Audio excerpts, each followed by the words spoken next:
स्वागत है आपका इंफ्रा गाइड में। वर्तमान में हमारे देश में बहुत सारे ब्रिजेस का निर्माण कार्य किया जा रहा है, जिनमें से कुछ ब्रिजेस का निर्माण नदी के ऊपर किया जा रहा है और कुछ ब्रिजेस का निर्माण समुद्र के ऊपर किया जा रहा है। तो आज के इस वीडियो में हम लोग चर्चा करने वाले हैं समुद्र के ऊपर बनने वाले या बन रहे हमारे देश के टॉप 5 निर्माणाधीन और प्रस्तावित ब्रिजेस के बारे में। यह सभी ब्रिजेस एक वर्ल्ड क्लास ब्रिज और इंजीनियरिंग मार्वल होगा और इसके निर्माण से कनेक्टिविटी बेहतर होगी और यात्रा में लगने वाले समय में काफी कमी आएगी। इसके साथ ही टूरिज्म सेक्टर को भी बढ़ावा मिलेगा। तो अगर वीडियो पसंद आए तो प्लीज लाइक करें और चैनल को सब्सक्राइब करना बिल्कुल ना भूलें।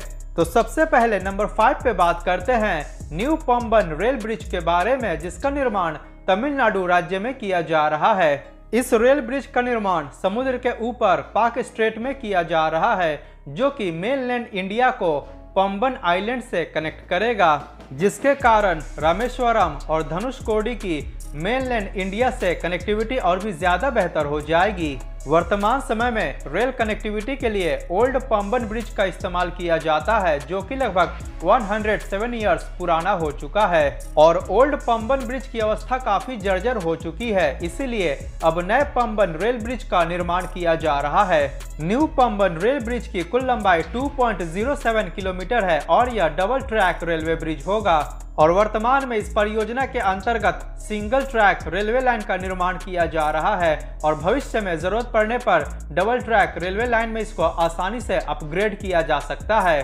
परियोजना के अंतर्गत समुद्री जहाजों के आवागमन के लिए एक नेविगेशनल स्पैन का निर्माण किया जा रहा है और इस नेविगेशनल स्पैन की लंबाई 63 मीटर होगी। इसकी वर्टिकल क्लियरेंस 27 मीटर है और इस नेविगेशनल स्पैन को वर्टिकली ऊपर की तरफ और 22 मीटर लिफ्ट किया जा सकता है। अतः न्यू पंबन ब्रिज हमारे देश का पहला वर्टिकल लिफ्ट सी ब्रिज होगा। मार्च 2019 को इस परियोजना के निर्माण की आधारशिला रखी गई और इसका निर्माण कार्य 9 नवंबर 2019 को शुरू किया गया। इस वीडियो के बनाए जाने तक इस परियोजना का लगभग 92% निर्माण कार्य पूरा हो चुका है। परियोजना का निर्माण रेल विकास निगम लिमिटेड द्वारा किया जा रहा है। इसके निर्माण में लगभग 535 करोड़ रुपए खर्च किया जा रहा है और उम्मीद है कि यह परियोजना पूरी तरह से दिसंबर 2023 तक बनकर तैयार हो जाएगा। अब नंबर 4 पे बात करते हैं ओखा बेट द्वारका सिग्नेचर ब्रिज के बारे में, जिसका निर्माण गुजरात राज्य में किया जा रहा है। यह ब्रिज एक 4 लेन हाईवे ब्रिज होगा, जिसकी लंबाई 2320 मीटर होगी और इसका निर्माण कच्छ की खाड़ी में किया जा रहा है, जो कि ओखा एवं बेट द्वारका को आपस में कनेक्ट करेगा। इस ब्रिज की कुल चौड़ाई 27.2 मीटर होगी, जिसके अंतर्गत 4 लेन के हाईवे के अलावा ब्रिज के दोनों साइड 2.5 मीटर चौड़ाई के पेडेस्ट्रियन फुटपाथ का भी निर्माण किया जा रहा है और फुटपाथ के ऊपर 1 मेगावाट क्षमता वाले सोलर पैनल्स को भी इंस्टॉल किया जा रहा है। परियोजना के अंतर्गत टोटल 16 स्पैन्स का निर्माण किया जा रहा है, जिसमें से 900 मीटर लंबा भाग सेंट्रल केबल सेक्शन का होगा और 500 मीटर लंबा भाग मिडिल स्पैन का होगा और बाकी के 13 स्पैन्स की लंबाई 50 मीटर ईच होगी। परियोजना के अंतर्गत कुल 17 पियर्स का निर्माण किया जा रहा है और इसके सबसे ऊंचे पायलन की ऊंचाई लगभग 150 मीटर होगी। यह एक केबल स्टेड ब्रिज होगा। परियोजना के अंतर्गत ओखा की तरफ 209 मीटर लंबा और बेट द्वारका की तरफ 1101 मीटर लंबा अप्रोच रोड का भी निर्माण किया जा रहा है। इस प्रकार पूरे परियोजना की कुल लंबाई 3.63 किलोमीटर हो जाती है। अक्टूबर 2017 में इस परियोजना का निर्माण कार्य शुरू किया गया था और इसका निर्माण SP Singla constructions private limited द्वारा किया जा रहा है एवं इसके निर्माण में 962.43 करोड़ रुपए खर्च किया जा रहा है। उम्मीद है कि यह परियोजना 2023 में ही बनकर तैयार हो जाएगा। अब नंबर 3 पे बात करते हैं बांद्रा वर्सोवा सी लिंक के बारे में, जिसका निर्माण महाराष्ट्र राज्य के मुंबई शहर में किया जा रहा है। यह एक निर्माणाधीन 8 लेन का केबल स्टेड हाईवे ब्रिज है, जिसका निर्माण मुंबई के वेस्टर्न कोस्ट से लगभग 1 किलोमीटर की दूरी पर अरब सागर में किया जा रहा है। यह परियोजना बांद्रा वर्ली सी लिंक के बांद्रा इंड से शुरू होकर वर्सोवा में नाना नानी पार्क के पास जाकर समाप्त होती है और इस परियोजना के अंतर्गत बनाए जा रहे मेन सी ब्रिज की कुल लंबाई 9.6 किलोमीटर है। इसके साथ ही इस सी लिंक की मुंबई शहर के विभिन्न क्षेत्रों से कनेक्टिविटी स्थापित करने के लिए 4 स्थानों पर कनेक्टर्स का भी निर्माण किया जा रहा है एवं एक कनेक्टर प्रस्तावित भी है।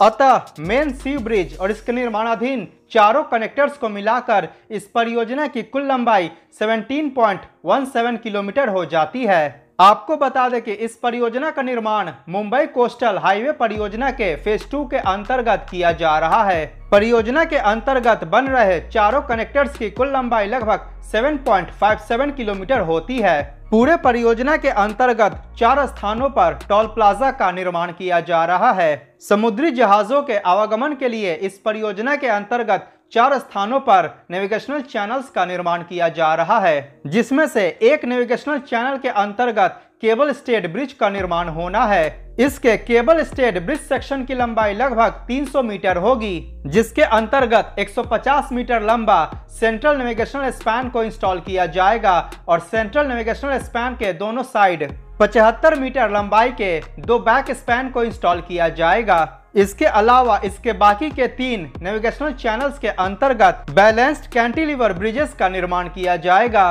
और इसके प्रत्येक बैलेंस्ड कैंटिलीवर ब्रिज की लंबाई 250 मीटर होगी, जिसके अंतर्गत 100 मीटर लंबा सेंट्रल नेविगेशनल स्पैन को इंस्टॉल किया जाएगा और इस सेंट्रल नेविगेशनल स्पैन के दोनों साइड 75 मीटर लंबाई के 2 बैक स्पैन को इंस्टॉल किया जाएगा। इस ब्रिज के प्रत्येक साइड के कैरेजवे की चौड़ाई लगभग 14 मीटर होगी। इस प्रकार दोनों साइड के 8 लेन कैरेजवे की चौड़ाई लगभग 28 मीटर हो जाएगी। इसके साथ ही दोनों कैरेजवे के बीच में 8 मीटर चौड़ा मीडियन स्पेस भी होगा। इस ब्रिज के प्रत्येक एज स्ट्रिप की चौड़ाई आधा मीटर होगा। इस प्रकार इसके सभी एज स्ट्रिप की चौड़ाई लगभग 2 मीटर होगा।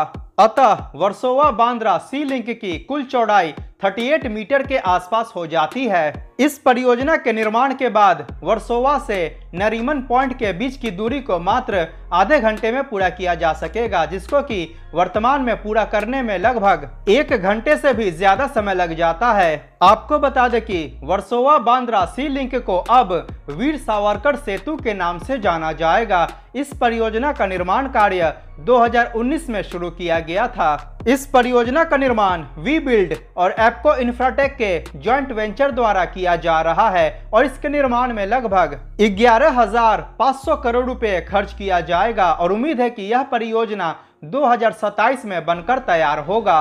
अब नंबर 2 पे बात करते हैं मुंबई ट्रांस हार्बर लिंक के बारे में, जिसका निर्माण महाराष्ट्र राज्य में किया जा रहा है और इस परियोजना के निर्माण से मुंबई और नवी मुंबई के बीच कनेक्टिविटी और भी ज्यादा बेहतर होगी।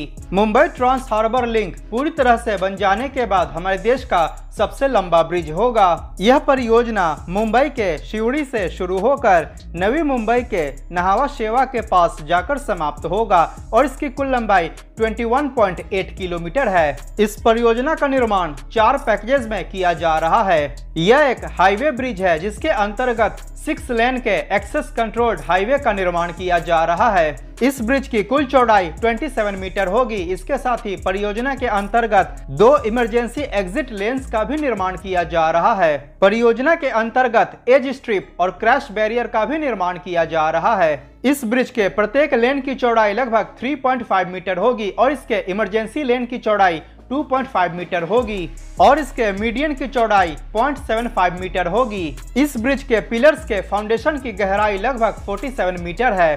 पूरे 21.8 किलोमीटर लंबाई में लगभग 1300 होलो पियर्स का निर्माण किया गया है, जिसमें समुद्र के अंदर लगभग 1089 पियर्स को स्थापित किया गया है। इस ब्रिज का निर्माण थाने क्रीक में किया जा रहा है और इस ब्रिज की समुद्र के सतह से ऊंचाई लगभग 25 मीटर है, अतः आसानी से कोई भी बड़ा समुद्री जहाज इस ब्रिज के नीचे से गुजर सकता है और इसके लिए इस परियोजना के बीचों बीच लगभग 4 किलोमीटर लंबा स्टील स्पैन का सेक्शन होगा, जो कि समुद्री जहाजों के गुजरने के लिए अप्रोप्रिएट अंडरनीथ पास प्रोवाइड करेगा। इस ब्रिज के निर्माण में लगभग 70 ऑर्थोट्रोपिक स्टील डेक स्पैन्स का इस्तेमाल किया जा रहा है, जिसको कि संक्षिप्त में OSD स्पैन्स के नाम से जाना जाता है। सबसे लंबे OSD स्पैन की लंबाई लगभग 180 मीटर होगी और सबसे छोटे OSD स्पैन की लंबाई लगभग 100 मीटर होगी। और OSD स्पैन्स के अलावा इस परियोजना के अंतर्गत कंक्रीट प्रीकास्ट सेगमेंट्स का इस्तेमाल किया जा रहा है। पहले प्रीकास्ट सेगमेंट कास्टिंग यार्ड को मुंबई साइड में स्थापित किया गया है और दूसरे प्रीकास्ट सेगमेंट कास्टिंग यार्ड को नवी मुंबई साइड में स्थापित किया गया है। आपको बता दें कि वर्तमान समय में मुंबई से नवी मुंबई के बीच की दूरी को पूरा करने में लगभग 2 से 3 घंटे का समय लग जाता है, परंतु इस ब्रिज के निर्माण के बाद मुंबई से नवी मुंबई के बीच की दूरी को मात्र आधे घंटे में पूरा किया जा सकेगा। इसके अलावा नवी मुंबई इंटरनेशनल एयरपोर्ट और JNPT पोर्ट की भी मुंबई से कनेक्टिविटी और भी ज्यादा बेहतर हो जाएगी और मुंबई से पुणे, मुंबई से गोवा इत्यादि शहरों में जाना और भी ज्यादा आसान हो जाएगा। मुंबई ट्रांस हार्बर लिंक परियोजना के अंतर्गत समुद्र के ऊपर 16.5 किलोमीटर लंबे वायडक्ट का निर्माण किया जा रहा है और जमीन के ऊपर लगभग 5.3 किलोमीटर लंबे वायडक्ट का निर्माण किया जा रहा है। इस परियोजना के निर्माण की आधारशिला दिसंबर 2016 में प्रधानमंत्री श्री नरेंद्र मोदी द्वारा रखी गई थी और इसका निर्माण कार्य अप्रैल 2018 में शुरू किया गया था। कुछ इन प्रमुख कंपनियों द्वारा इस परियोजना का निर्माण किया जा रहा है और इसके निर्माण में लगभग 17,843 करोड़ रुपए खर्च किया जा रहा है। उम्मीद है कि यह परियोजना 2023 में ही पूरी तरह से बनकर तैयार हो जाएगा। अब नंबर 1 पे बात करते हैं वर्सोवा विरार सी लिंक के बारे में, जिसका निर्माण भी महाराष्ट्र राज्य में किया जाएगा। यह एक प्रस्तावित परियोजना है और बहुत ही जल्द इसका निर्माण कार्य शुरू किया जाएगा। इस परियोजना के निर्माण से मुंबई और विरार के बीच कनेक्टिविटी और भी ज्यादा बेहतर हो जाएगी, जिसके कारण मुंबई शहर का विस्तार उत्तर दिशा की तरफ भी हो पाएगा। जैसा कि आपको पता है कि वर्तमान में मुंबई शहर में मुंबई कोस्टल हाईवे परियोजना का निर्माण किया जा रहा है और अब मुंबई कोस्टल हाईवे परियोजना को फर्दर एक्सटेंड किया जा चुका है और इसके नॉर्थ एक्सटेंशन के रूप में वर्सोवा विरार सी लिंक परियोजना को प्रस्तावित किया गया है। इसका निर्माण भी मुंबई के वेस्टर्न कोस्ट में किया जाएगा। वर्सोवा विरार सी लिंक वर्सोवा से शुरू होकर मध्य, गोराई, वसई होते हुए विरार में जाकर समाप्त होती है और इस मेन सी लिंक ब्रिज की लंबाई लगभग 43 किलोमीटर होगी। यह एक 8 लेन का ब्रिज होगा। इसके साथ ही इस परियोजना के अंतर्गत मुंबई के विभिन्न क्षेत्रों से इस सी लिंक की बेहतर कनेक्टिविटी के लिए वर्तमान के प्राप्त जानकारियों के अनुसार 4 कनेक्टर्स का निर्माण किया जाएगा और इसके कनेक्टर्स की कुल लंबाई लगभग 58 किलोमीटर होगी। इस परियोजना के अंतर्गत बनाए जाने वाले कनेक्टर्स 6 लेन और 8 लेन के एक्सेस कंट्रोल्ड हाईवे होंगे। इस प्रकार वर्सोवा विरार सी लिंक और इसके कनेक्टर्स को मिलाकर पूरे परियोजना की कुल लंबाई लगभग 101 किलोमीटर हो जाती है। इस परियोजना के अंतर्गत बनाए जाने वाले सी लिंक का निर्माण वेस्टर्न कोस्टल एरिया से लगभग 1 किलोमीटर की दूरी पर किया जाएगा और यह परियोजना वर्सोवा में वर्सोवा बांद्रा सी लिंक से भी कनेक्टेड होगा।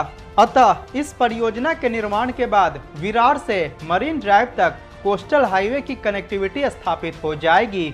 सबसे पहले वर्सोवा विरार सी लिंक परियोजना के निर्माण को 2018 में प्रस्तावित किया गया था। उस समय इस परियोजना के निर्माण में लगभग 30,000 करोड़ रुपए खर्च होने का अनुमान लगाया गया था, लेकिन 2018 के बाद से इस परियोजना के एलिमेंट्स में और भी ज्यादा एडिशंस हुए।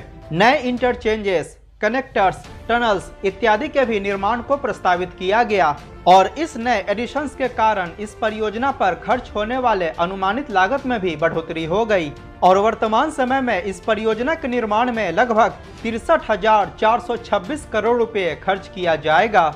इस प्रकार इस वीडियो के बनाए जाने तक यह मुंबई का और महाराष्ट्र राज्य का सबसे महंगा हाईवे परियोजना होगा। और आपको बता दें कि इस परियोजना का निर्माण Mumbai metropolitan region development authority अर्थात MMRDA द्वारा किया जा रहा है। और सबसे बड़ी बात, इस परियोजना के डिटेल्ड जियोटेक्निकल इन्वेस्टिगेशन कंडक्ट करने के लिए MMRDA द्वारा टेंडर्स को भी इनवाइट किया जा चुका है और उम्मीद है कि बहुत ही जल्द इस परियोजना के निर्माण के लिए भी टेंडर्स को इनवाइट किया जाएगा।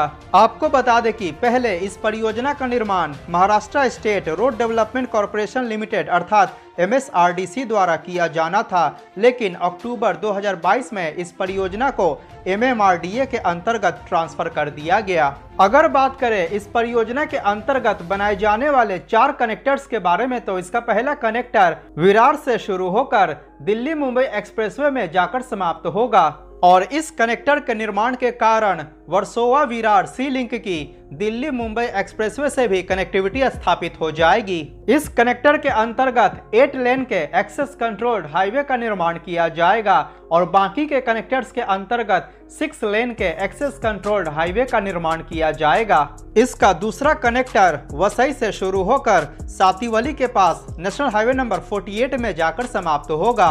इसका तीसरा कनेक्टर उत्तन बीच के नजदीक से शुरू होकर मीरा भाईंदर के पास जाकर समाप्त होगी और इसका चौथा कनेक्टर मनोरी बीच के पास से शुरू होकर चारकोप में जाकर समाप्त होगी। इस परियोजना के अंतर्गत बनाए जाने वाले कनेक्टर्स ग्रीनफील्ड और ब्राउनफील्ड हाईवे का कॉम्बिनेशन होगा और इन कनेक्टर्स के निर्माण से मुंबई के अलग अलग क्षेत्रों से सी लिंक पर आसानी से पहुंचा जा सकेगा।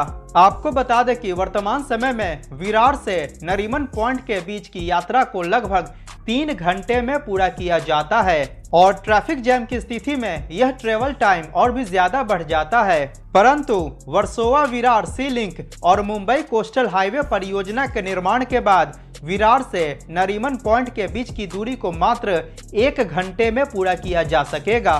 तो ये था भारत में समुद्र के ऊपर निर्माणाधीन और प्रस्तावित टॉप 5 मेगा ब्रिजेस के बारे में जानकारी। इन सभी परियोजनाओं के निर्माण के बाद निश्चित रूप से कनेक्टिविटी में काफी सुधार होगा और एक वर्ल्ड क्लास इंफ्रास्ट्रक्चर तैयार हो जाने के कारण पर्यटन, रोजगार और व्यापार के क्षेत्र को भी बढ़ावा मिलेगा। अपने स्क्रीन पर दिख रहे वीडियो पर क्लिक करके भारत में निर्माणाधीन टॉप 10 एयरपोर्ट्स परियोजनाओं के बारे में अवश्य जानें। अगर यह वीडियो पसंद आया हो तो प्लीज लाइक करें और चैनल को सब्सक्राइब करना बिल्कुल ना भूलें। मिलते हैं अगली वीडियो में। जय हिंद, वंदे मातरम।